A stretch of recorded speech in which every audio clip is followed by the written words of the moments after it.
Ya, masih bersama kami di Apa Kabar Indonesia Pagi dan kembali kami akan mengajak Anda berdiskusi dengan para narasumber. Bang Ege, ini artinya masyarakat yang diharapkan maklum gitu, menerima gitu artinya ya? Ya, jadi saya terima kasih ya kepada Bapak Presiden karena menurut saya di samping ikhlas ini juga seperti pepatah mengatakan sesal dahulu pendapatan, sesal kemudian tidak berguna nanti gitu. Jadi memang ini tepat disampaikan kebetulan di Rapim TNI Polri. Saya rasa konteksnya adalah pengamanan, ketahanan pangan kita dalam konteks kalau ada yang menimbun dan lain sebagainya. Tapi menjawab pertanyaan Arif Fadil dan Ken tadi, memang betul sekali rakyat sekarang menunggu persis seperti kata Bang Yanuar tadi, nanti Bang Edi juga bisa menambahkan, apa yang ada di dalam pengendalian negara kita gitu. Apa yang bisa dilakukan oleh pemerintah, presiden dan menteri-menterinya misalnya. Saya rasa kasus minyak goreng itu harusnya sih tidak bisa berlarut-larut karena bahan mentahnya ada di kita. Kemudian dalam mestinya kalau itu ada pengaturan yang seimbang, harusnya masalah sudah selesai. Presiden dalam pidatonya ini juga menyinggung soal batu bara. Ya, artinya kan disebutkan bahwa dulu 50-60, sekarang sudah di atas 100.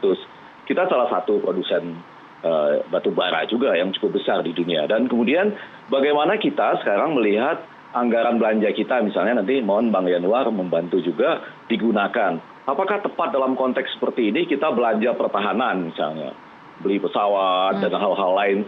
Kenapa tidak mengarah dengan sangat Anda serius menyinggung skala prioritas ya Bang Ege ya?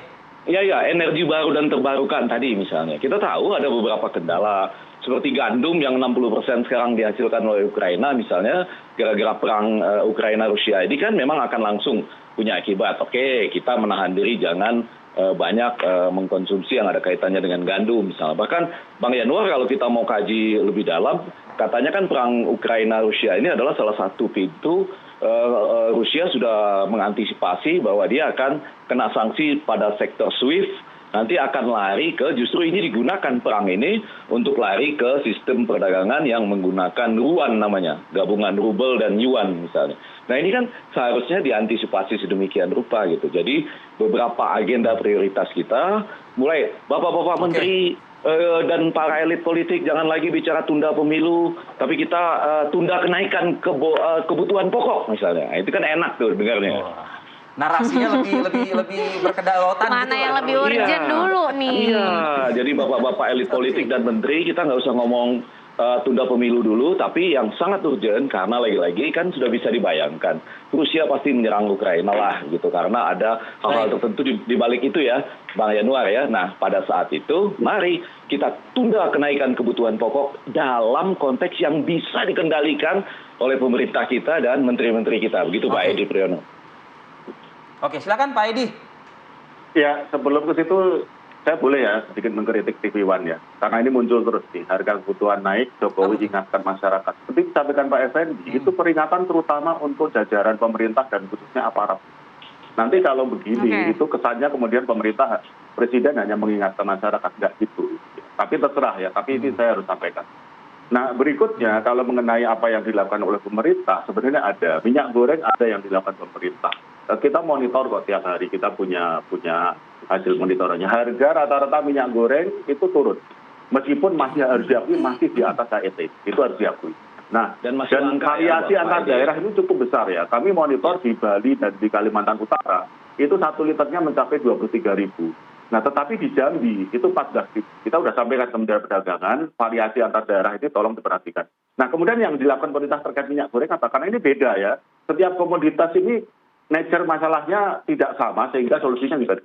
Kalau minyak goreng itu persis seperti yang disampaikan oleh Mas Yanuar tadi. Jadi ada semacam benturan kepentingan antara biodiesel, produksi biodiesel untuk energi terbarukan di kita dan untuk pangan gitu. Karena ketika harga CPO naik sebenarnya ekspor kita nggak naik. Karena kalau secara teori ketika harga internasional naik kan orang mengekspor CPO-nya jadi nambah. Ternyata enggak. Justru penggunaan untuk biodiesel di dalam negeri yang naik. Jadi ini lebih karena persoalan harga gitu ya. Nah oleh karena itu pemerintah menetapkan yang namanya domestic price obligation, selain domestic market obligation. Jadi kalau ada produsen CPO mengekspor, maka 20%-nya harus didistribusikan di dalam negeri dulu, baru dia dapat izin ekspor. Tujuannya apa? Supaya pabrik minyak goreng mendapatkan jaminan bahan baku dengan harga yang rasional, dalam arti tidak terlalu mahal, karena DPO atau CPO untuk produksi dalam negeri ini, untuk produksi minyak goreng itu ditetapkan pemerintah 9.300. Nah, di sisi lain untuk konsumen itu ditetapkan harga eceran tertinggi. Untuk minyak goreng kemasan ditetapkan 13.500 atau yang kemasan premium 14.000. Nah, memang ini terus terang kami sudah mengamati ini sebulan. Ini tidak secepat turun yang diharapkan. Nanti kita bicarakan lagi dengan Kementerian Perdagangan. Nah, kemudian daging sapi. Daging sapi itu salah satu masalahnya adalah ketergantungan kita pada impor dari Australia. Dan Australia memang mengurangi ekspor, gitu ya. Nah, oleh karena itu kemarin juga sudah disampaikan oleh Kepala Staf Presiden Pak Muldoko bahwa kita akan mencari sumber impor alternatif, mungkin dari Meksiko atau dari negara lain. Nah, kemudian ini kami mengajak ya, terutama ini bukan Bapak Presiden, karena saya saya tidak punya kapasitas untuk bicara atas nama Bapak Presiden. Ini dari kantor Staf Presiden, bahwa kita mengajak kita semua untuk tidak terlalu hanya memikirkan kalau harga naik gimana caranya turun, seolah-olah kita hanya ingin harga rendah-rendahnya. Hei, jangan lupa loh, di balik harga telur, di balik harga cabai itu ada kepentingan petani loh, ada kepentingan peternak loh. Kalau harga ini terlalu rendah, terlalu jatuh seperti yang sekarang mungkin akan terjadi untuk telur ayam, indikasinya sudah mengarah ke sana. Ini peternak, ini kerepotan, dan itu saudara-saudara kita loh. Dan mostly sebagian besar itu adalah peternak rakyat kalau untuk telur ayam. Nah, cabai juga begitu. Oleh karena itu ketika beberapa bulan yang lalu itu terjadi kenaikan harga cabai dan kemudian ada suara untuk pemerintah sebaiknya melakukan operasi pasar, saya pribadi berpendapat tunggu dulu lah, biarkan teman-teman petani kita ini menikmati harga yang sedikit baik dan sebagainya. Kecuali kalau nanti kenaikan atau harga tinggi itu terus-menerus. Nah, intinya apa? Pemerintah menjaga keseimbangan kepentingan antara produsen, khususnya produsen dalam negeri, dengan kepentingan konsumen.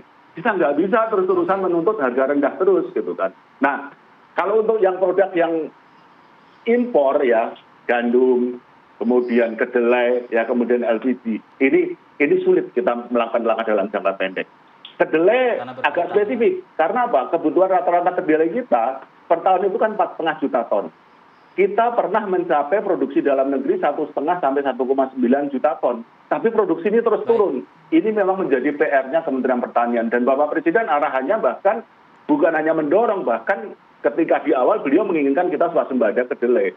Kalaupun tidak, itu paling tidak produksi ya jangan turun gitu kan. Nah, saat ini produksi kita sudah di bawah 400.000 ton loh per tahun loh. Dan tapi Kementerian Pertanian sudah diberi arahan oleh Bapak Presiden dan berjanji tahun ini akan 1 juta ton. Minimal untuk kebutuhan tahu itu bisa disuplai dari produksi dalam negeri, karena produsen tahu lebih suka produk dalam negeri daripada produk impor. Demikian. Oke.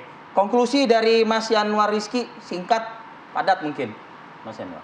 Oke, ini ya, kita mungkin lihat aja di depan kurvanya apa sih yang akan terjadi di dunia ini. Jadi di depan kurva itu narasi akan ke ekonomi iklim, terutama dengan G20 yang kebetulan presiden kepemimpinannya Indonesia menjadi presidensi. Jadi negara maju itu sebetulnya ke depan ini yang dipimpin oleh Amerika Serikat, yang disebut dengan energi hijau itu adalah greenwashing. Jadi artinya menghijaukan energi fosil menjadi energi hijau, mengurangi efek rumah kaca.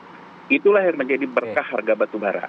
Ya, jadi artinya harga batu bara itu ada front loading ataupun penyerapan dari negara-negara di luar yang akan mempersiapkan energi hijau dari batu bara, ya, dari energi fosil. Kedua, yang dipimpin oleh Eropa. Eropa itu adalah green energy, energi hijau, energi terbarukan. Itu dasarnya itu dari mana? Dari komoditas. Ada dari kedelai, ada dari bunga matahari, ada dari sawit, ada dari kasava dan sebagainya. Nah, untuk yang kedua ini akan mengganggu yang namanya rantai makanan dunia. Ya, misalnya ketika kedelai itu dipakai, ya, di Eropa itu kedelai itu adalah rantai makanan untuk pakan ternak, ya. Jadi artinya bahwa pakan ternak itu ayam dan sebagainya itu juga sumbernya kedelai. Jadi kalau kedelainya juga sekarang naik, itu pasti harga ayam naik, harga sapi naik, gitu ya, dan sebagainya. Nah, ini artinya bahwa ke depan yang namanya perang energi dengan narasi ekonomi iklim ini akan menghantam negara ketiga. Nah, negara ketiga ini salah satunya kita. Tapi di balik ini semua, kita pun ada berkah kan. Ya, berkahnya apa? Untuk yang punya sawit, untuk yang punya batu bara, dia ketolong sama kenaikan harga.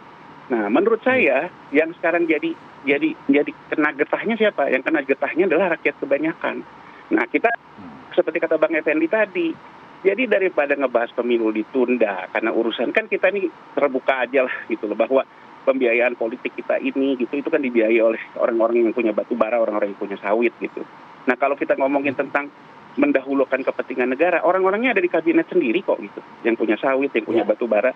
Kan tinggal Menteri Keuangan ngomong aja gitu. Gimana kalau kita terapin cukai aja deh. Nah, cukai terhadap kenaikan harga ini, biayanya ini dipakai untuk stabilisasi harga ke pangan misalnya. Ya, ini kombinasi yang harus dilakukan karena stamina ini akan berat ya kalau menurut saya. Kalau di 2006 dia akan sembuh sendiri karena tidak ada konteks perang fisik. Kalau sekarang kan ada konteks perang fisik nih. Jadi artinya kalau ini terus-terusan terjadi, ini akan panjang karena di balik ini sebetulnya yang dikatakan oleh Bang Effendi tadi dan sebagainya, tekanan SWIFT yang dilakukan oleh Eropa itu yang diharapkan oleh Cina. Karena Cina membangun yang namanya CHIPS. Jadi sistem penyelesaian transaksi yang menggunakan uang. Gitu ya, itu diharapkan oleh Cina. Jadi artinya ya singkat kata bahwa ini akan panjang, akan terjadi perang energi. Perang energi ini akan menjadi berhimpit dengan rantai makanan. Ya silahkan pemerintah bersiap, saya setuju dengan Bang Effendi, nggak usah berantem sendiri gitu, ngomongin pemilu kan udah ada konstitusi lah, kita ke konstitusi aja, gitu loh. Oke, baik.